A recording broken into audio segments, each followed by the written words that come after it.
আরজিকর কাণ্ডের মূল মাথার সঙ্গে মুখ্যমন্ত্রী মমতা বন্দ্যোপাধ্যায়ের নির্দেশে আরজিকর কাণ্ডের মূল মাথাকে এবার পানিহাটি পৌরসভার চেয়ারম্যান করা হলো। এক কথায় বলা যায় আরজিকর কাণ্ডে তিলোত্তমার দেহ লোপাট করার জন্য, তিলোত্তমার দেহকে শ্মশানে তাড়াতাড়ি দাহ করার জন্য, গ্রিন করিডর করে আরজিকর থেকে নিয়ে যাওয়ার জন্য ব্যস্ত ছিল যে তৃণমূল নেতা সোমনাথ দে, সেই সোমনাথ দেকে এবার পানিহাটি পুরসভার চেয়ারম্যান করা হলো।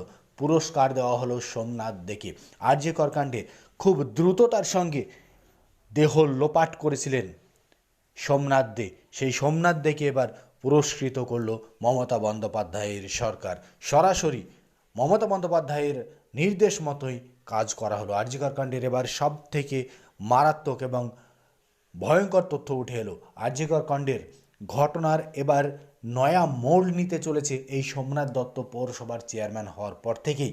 সেক্ষেত্রে বিজেপি নেতৃত্ব শুভেন্দু অধিকারী এবং বিরোধী দলনেতা প্রত্যেকেই কিন্তু এই বিষয়টি ফোকাসে নিয়ে আসছেন যে এই সোমনাথ দে নির্যাতিতার দেহ, তিলোত্তমার দেহ লোপাটের জন্য তড়িঘড়ি করছিল এবং আরজিকরের বাবা মাকে, আরজিকর কাণ্ডে তিলোত্তমার বাবা মাকেও কার্যত চাপ দিয়েছিলেন এই সোমনাথ দে দেহ লোপাটের জন্য, দেহ তাড়াতাড়ি ময়নাতদন্ত করবার জন্য এবং শ্মশানে দাহ করবার জন্য।